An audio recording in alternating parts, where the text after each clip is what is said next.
Sysmex Experience Podcast é uma iniciativa para gerar e compartilhar informações e conteúdos de qualidade, relevantes e atualizados sobre novas tecnologias aplicadas ao diagnóstico laboratorial.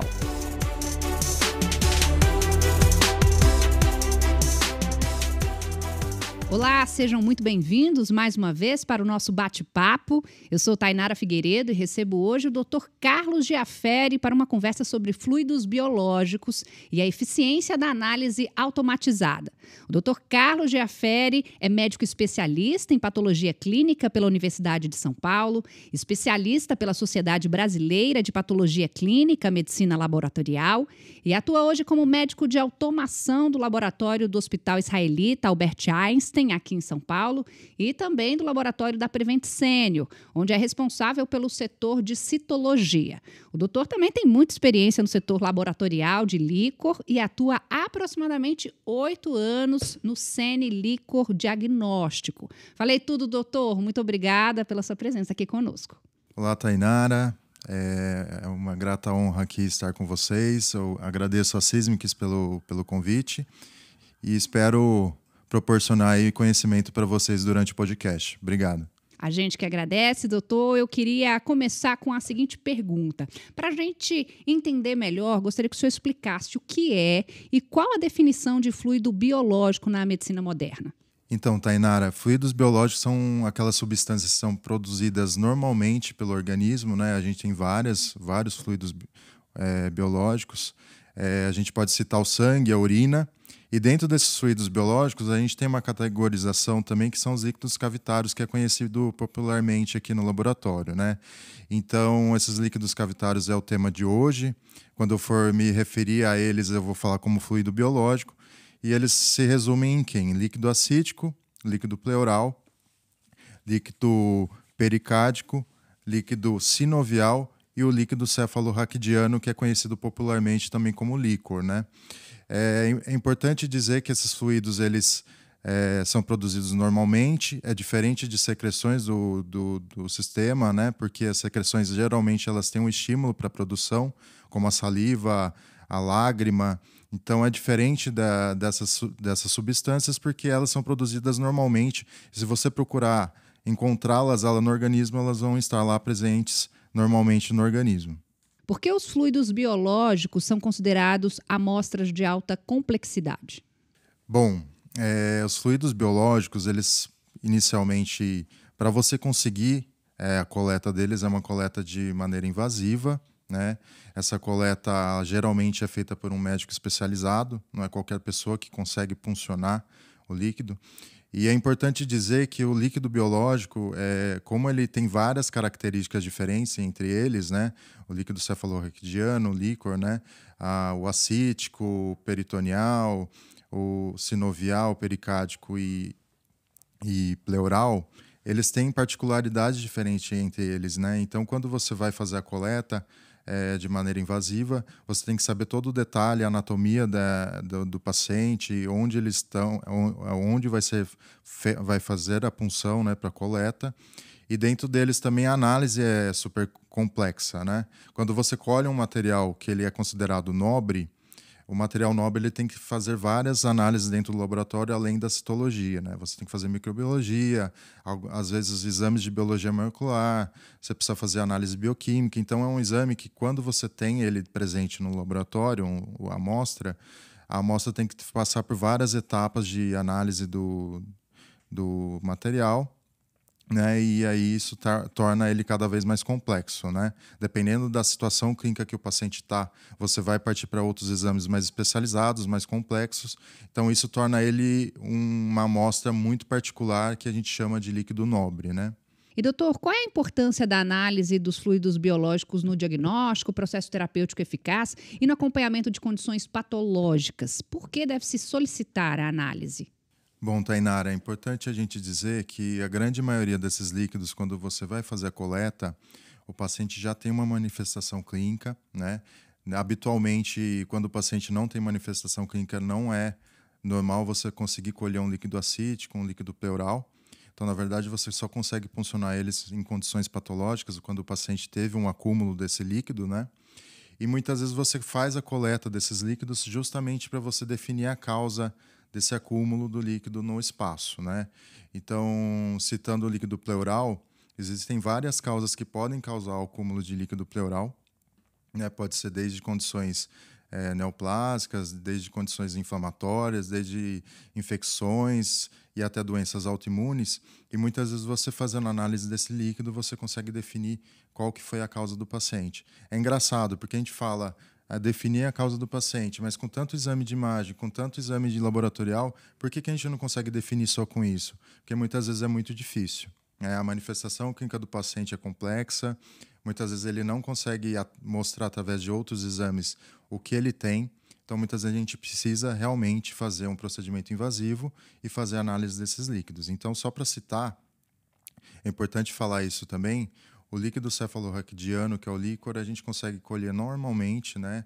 Ele não é a gente não precisa ter uma patologia, ele não acumula, ele não precisa estar acumulado no sistema para a gente conseguir colher. Ele pode ser colhido normalmente, diariamente. Se você agendar uma coleta de líquor hoje, você consegue colher.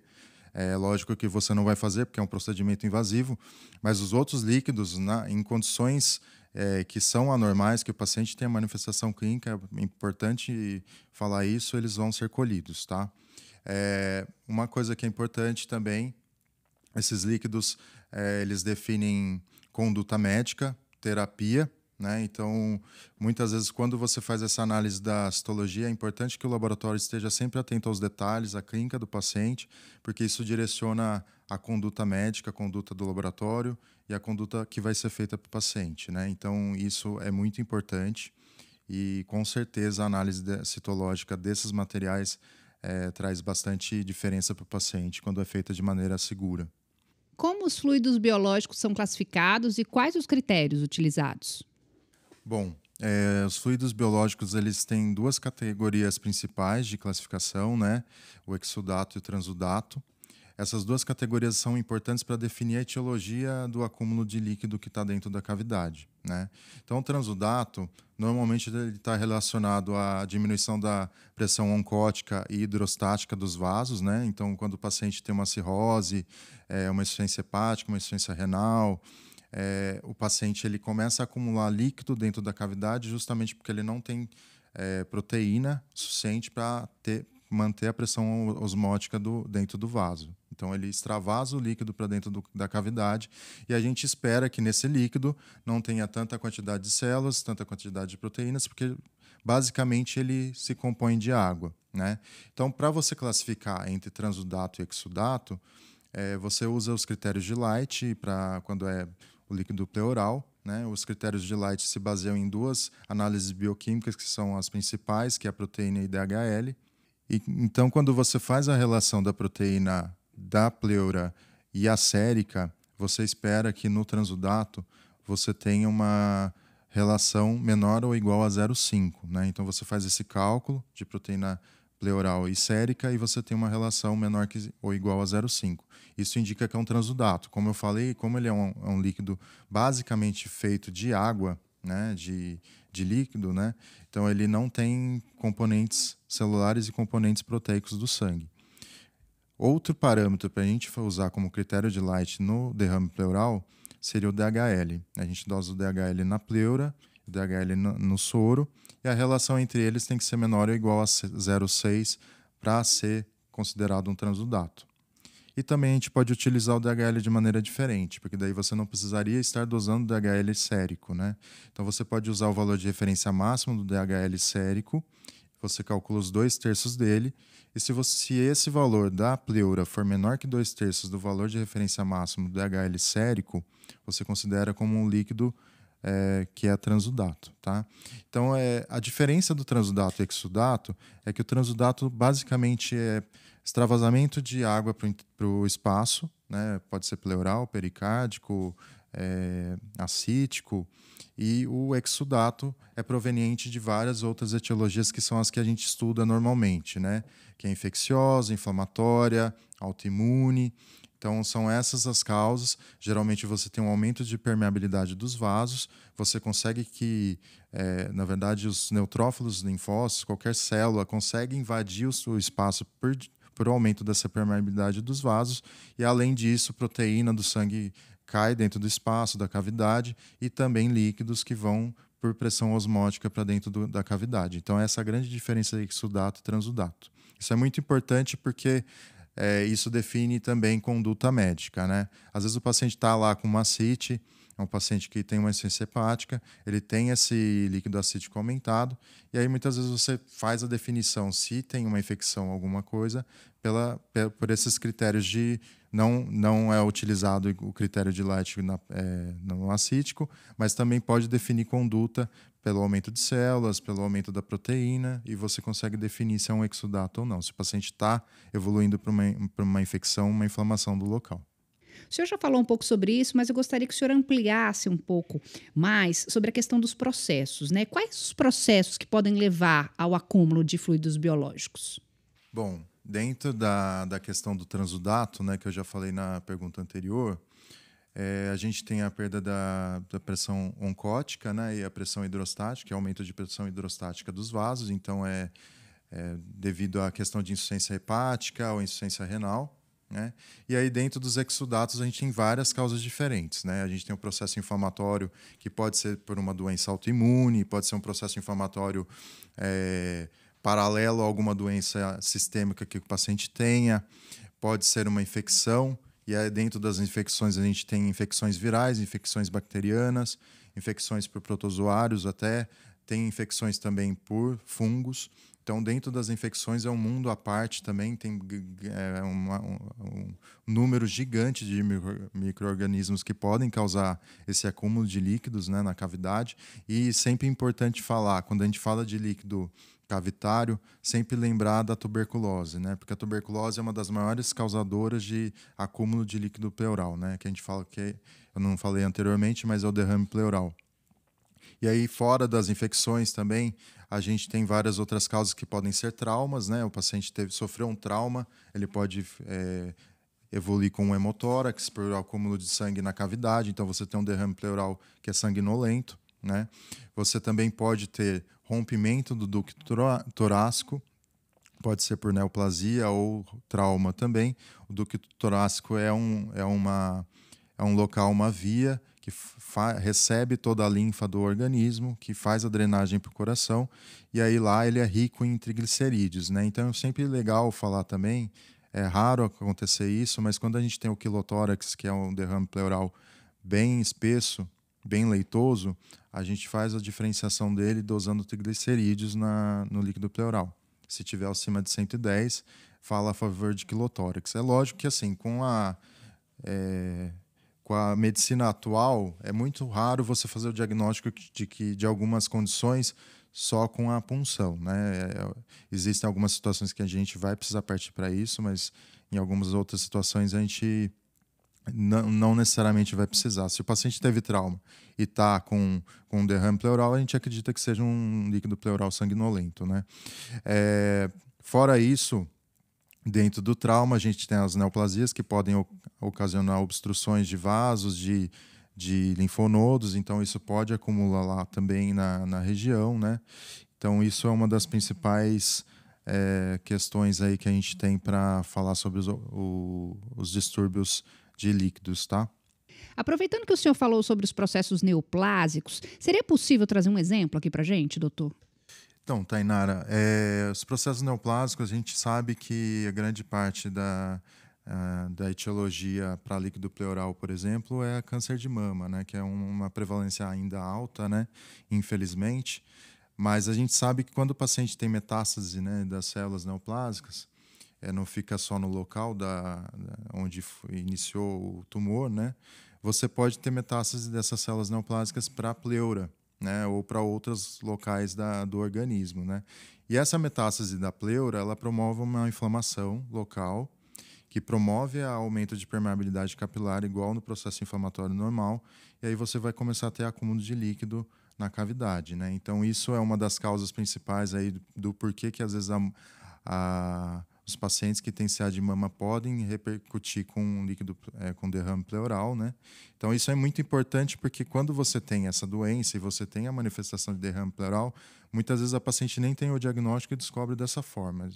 Já peguei alguns casos na minha carreira, aí, na atividade profissional, que a mulher, o primeiro diagnóstico dela foi através da análise do derrame pleural. E a gente viu que tinha a presença de células neoplásicas no líquido, né? Então, isso eu acho que é interessante, por isso que a gente fala que o líquido cavitário é um material que é bem complexo, né? Porque se você não tiver tantas informações, mas também tiver uma certeza do que você está vendo lá no material que você está sendo analisado, você consegue direcionar a conduta do paciente, né? Igual a gente falou anteriormente.